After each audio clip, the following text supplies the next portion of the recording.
Salut à tous, vous êtes sur la chaîne RC Mumuse, la chaîne des débutants qui fait les choses sérieusement. Qu'est-ce qu'on va faire ensemble? Unboxing. Et l'idée là par contre c'est de reparler un petit peu du S35-4E sur lequel on a mis il y a pas longtemps un support alu option qui est sorti par S-Works directement pour remplacer le précédent qui était en plastique. Pièce que j'ai montée, j'ai apprécié le feeling, j'ai cru ressentir quelque chose au niveau de la direction, mais à cela j'avais fait une deuxième modification en même temps. J'avais changé le type d'accu que j'embarquais sur le châssis et j'ai mis des Genesis en fait Redline en 6000 mAh, voilà, qui ont moins de masse en hauteur et moins de masse tout court, moins de poids tout court, voilà, au final, concrètement. Et j'ai vraiment apprécié le comportement du véhicule que j'ai testé le week-end dernier au CMCT de Carrière-sous-Poissy. D'ailleurs, je fais un gros big up à toute l'équipe là-bas et à Alain Gorin. Donc l'idée, c'est que je suis encore en train de chercher d'autres options, d'autres possibilités de réglage et de feeling avec le véhicule. Et je voulais vous en faire part. Du coup, grâce à Monsieur Vartel, je fais une énorme dédicace à toute l'équipe du Vartel Shop. Je vous remercie pour votre rapidité et le traitement des commandes que vous faites à chaque fois avec un grand sérieux, une vraie vitesse d'exécution. D'ailleurs, vous avez toujours moins 5% exceptionnellement jusqu'à temps que je n'ai pas sorti les abonnements, puisqu'ensuite ce sera réservé uniquement aux souscripteurs mensuels de la chaîne. Donc vous avez actuellement moins 5% sur l'intégralité des produits WS Line ainsi que sur les châssis Techno et S-Works grâce au code promo, et c'est valable également pour les abonnés de la chaîne de BRZ RC Passion grâce au code promo RC Mumus tout attaché en majuscule. J'ai un peu de mal à parler, excusez-moi. J'ai la gorge un peu prise de ce matin. Alors, qu'est-ce que nous avons pris spécifiquement pour aller plus loin sur ce qui se passe avec notre S35-4E? Donc voilà, ça je vais vous expliquer ce que c'est.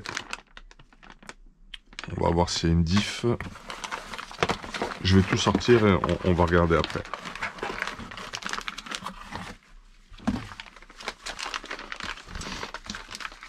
Donc ça c'est... La mienne est en bon état encore, mais c'est pour parer à l'éventualité de la changer. Les miens sont un petit peu éclatés, donc c'est pour ça que je les change. Je vais tout vous expliquer de toute façon. Ça c'est au cas où aussi, pour parer à toute éventualité. Ça c'est important, ça c'est important. Et ça c'est important. Donc voici ce que j'ai fait. J'ai pris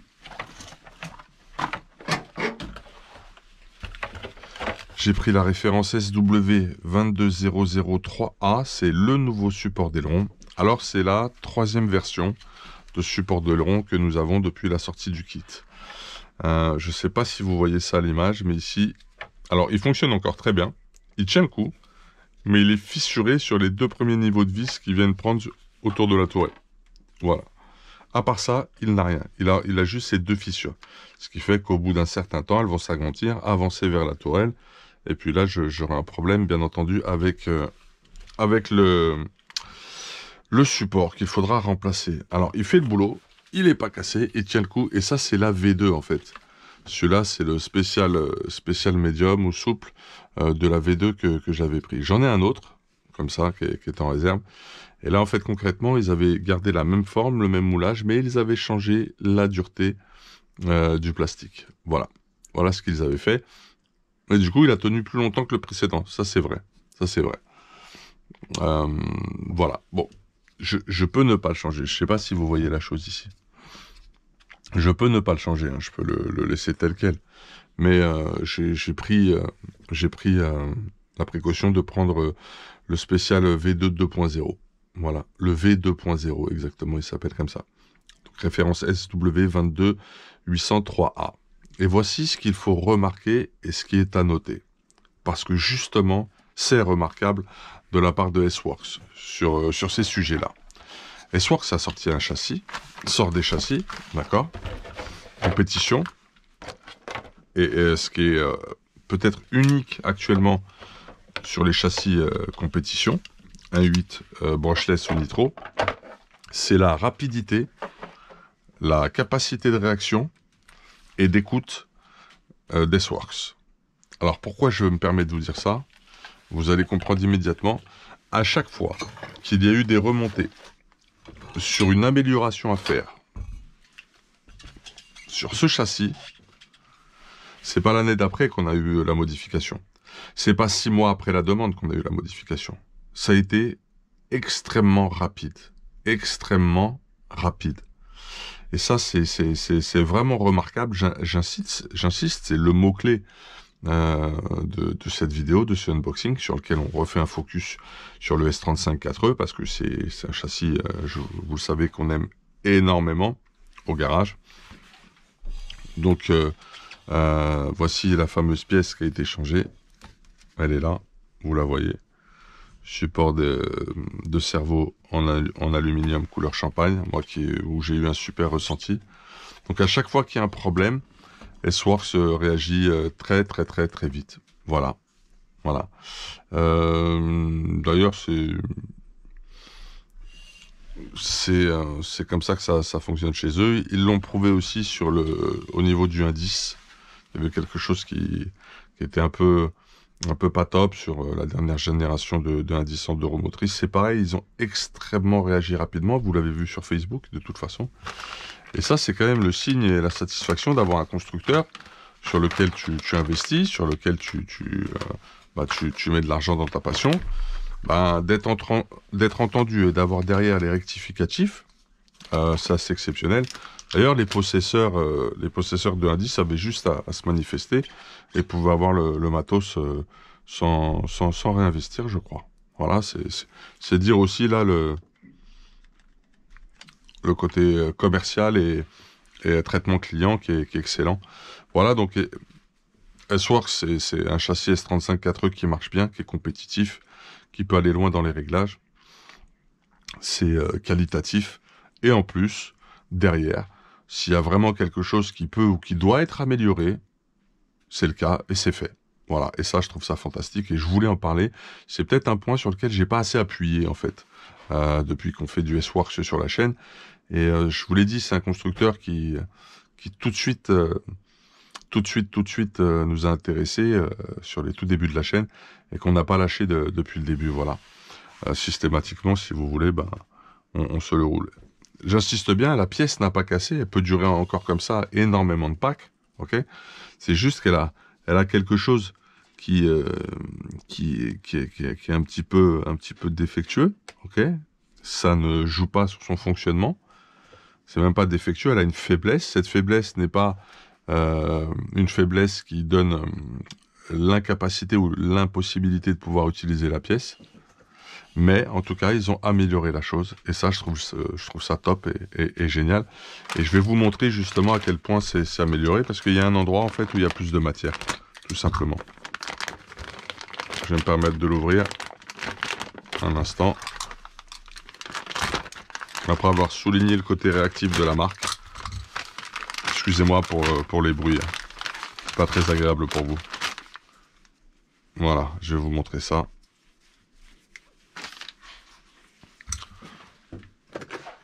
Ça se passe là.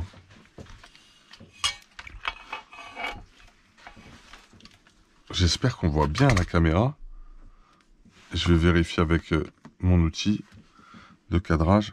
Ah oui, ah bah oui, on voit super bien.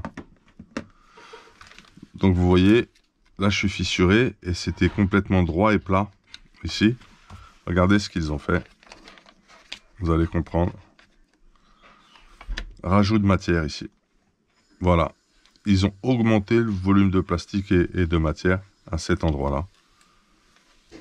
Je pense que ça se voit bien. Et ils ont dû partir aussi sur un principe de plastique plutôt souple. On le sent. Regardez.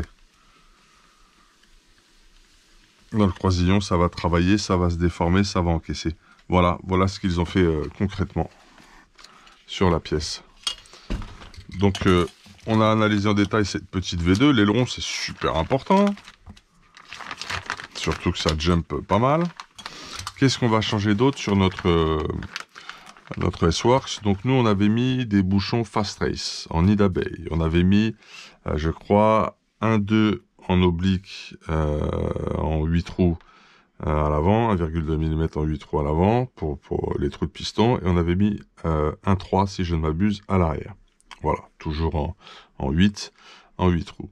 Au niveau des huiles, en ce moment, je suis un peu raide. Il faut que je change ça compte tenu des températures extérieures. C'est ce que je vais faire pour ce week-end.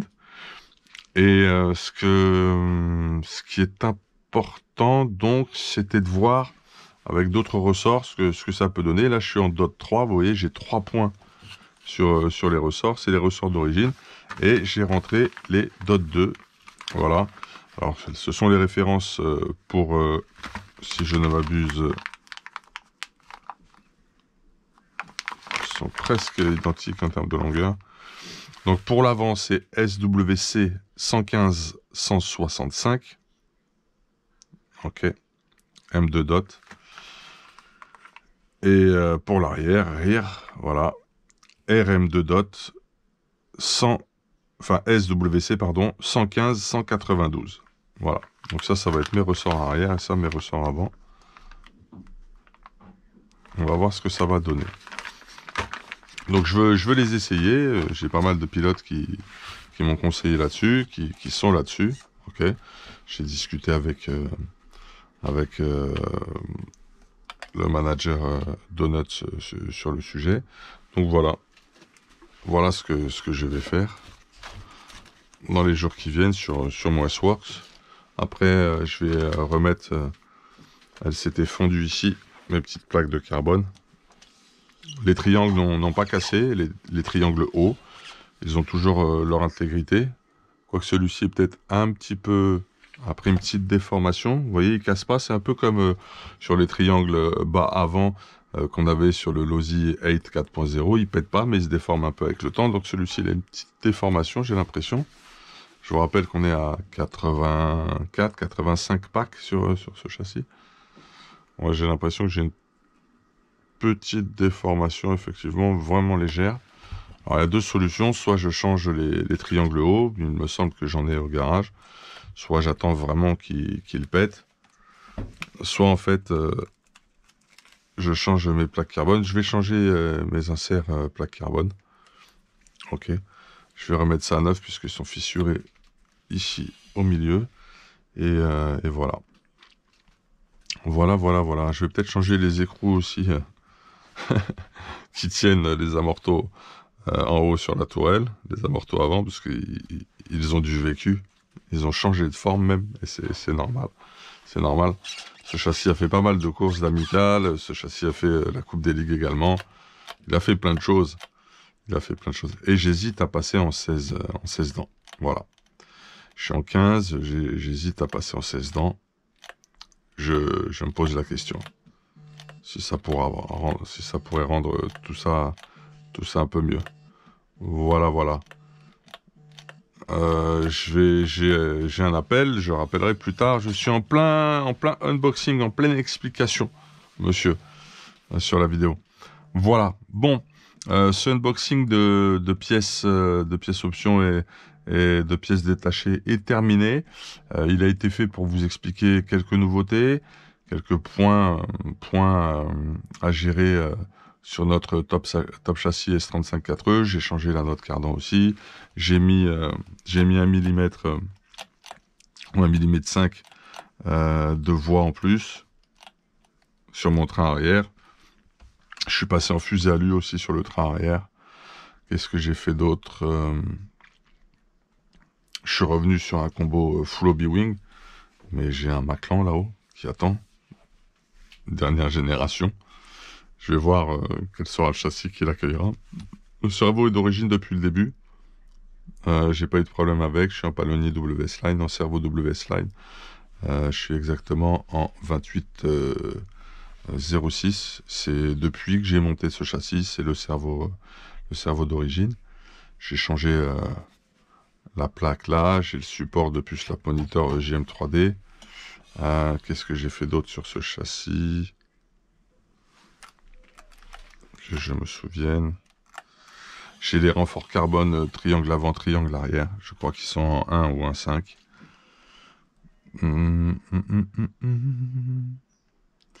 J'essaie de me rappeler tout ce qui a été modifié dessus. J'en ai pas fait tant que ça en fait, quelque part.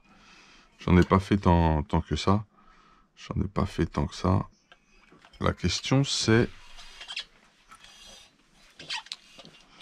Euh, C'est mon 3e aileron, mais l'aileron précédent n'était pas cassé. Il est blanc, il est toujours intègre, il est là-haut. Je l'ai rangé. En fait, ça se salit trop. En fait, je supporte pas. Même en le nettoyant, il reste un peu noir, un peu marron, et ça m'embête. Il est complètement opérationnel cet aileron, mais voilà.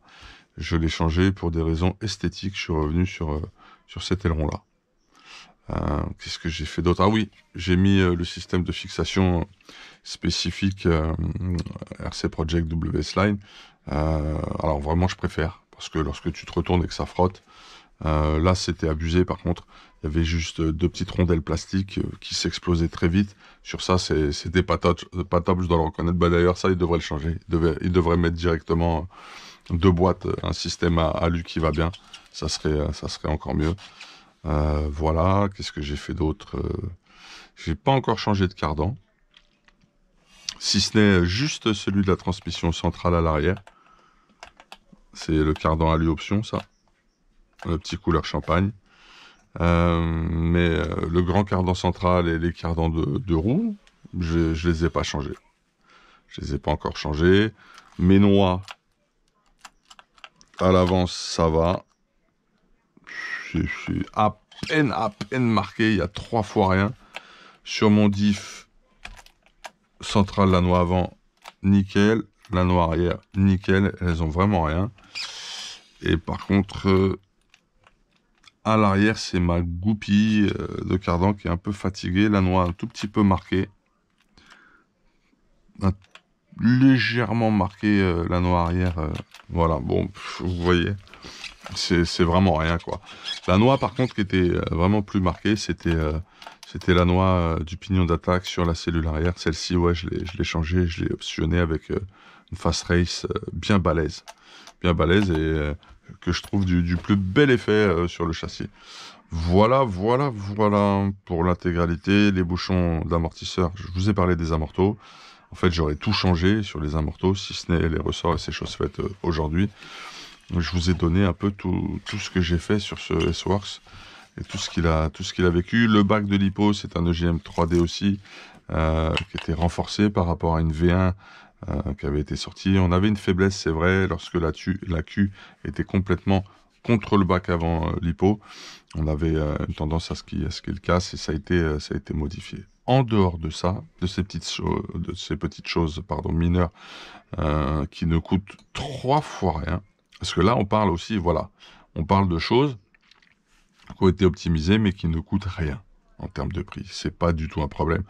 On peut le dire, sur un top châssis. Ok. Encore le week-end dernier, il y a un pilote qui a eu une casse sur son renfort arrière, sur un circuit très cassant comme le CMCT. Son renfort arrière a pété, mais il y est allé. Et le châssis a accepté la torsion et a repris sa position initiale. Et il a juste changé ça, quoi. Après un bon tampon, c'était vraiment pas mal aussi. Donc j'ai pris des super tampons. Le train avant est très costaud. Voilà, j'ai pris des tampons de ouf. Et franchement, ça a tenu. On a peut-être une cale C, une cale RF, rear front, qui est un peu faible, et ce qui vient nous contraindre un peu trop parfois sur certains types de chocs, notamment quand quelqu'un te rentre à l'arrière et te prend un triangle de côté, ici comme cela, qui nous contraint un peu la cellule arrière. Mais ça aussi, c'est pas une pièce qui est vendue fondamentalement très très cher. Donc tu peux y aller, quoi, t'es bien. Et je suis sûr que plus tard, il y a une autre cale qui arrivera. Mais à part ça, on est vraiment sur un excellent châssis, compétitif, qui peut être rapide dans les mains de ceux qu'on les doit, qui peut être poussé assez loin au niveau du réglage. Beaucoup de train avant, tourne très bien. Voilà. On est vraiment sur quelque chose de très très très sympa. Bah écoutez, c'est la fin de ce unboxing et ce petit récap sur un petit peu pas mal de choses qu'on a vécues après 84 packs sur ce châssis en brushless. On a le mérite au moins sur l'expérience brushless de la pousser très loin. On va continuer à le rouler. Samedi, normalement, on roule avec, c'est reparti. Et on vous donnera toujours un peu de retour sur son évolution et sa façon de vivre. Là, on va rentrer dans une deuxième phase vraiment le concernant parce que après 84 packs, même peut-être 85, justement, tu rentres quand même vers quelque chose de différent où tu vas observer certaines vigilances, puisque tu as pas mal de pièces qui ont beaucoup travaillé, beaucoup encaissé, beaucoup résisté, et on va s'apercevoir, je pense qu'il va encore très très bien vivre. Il a encore de beaux moments devant lui. Je pense qu'on peut aller encore plus loin avec. Attention à l'usure des butées de vis de drop, ce qu'on appelle les petites oreilles. À l'arrière, ça va, celle-ci est bien attaquée. Celle-là, la main tiers, c'est un peu poncé également. De toute façon, je pense qu'autour des 110 packs, je changerai la plaque de châssis. Voilà.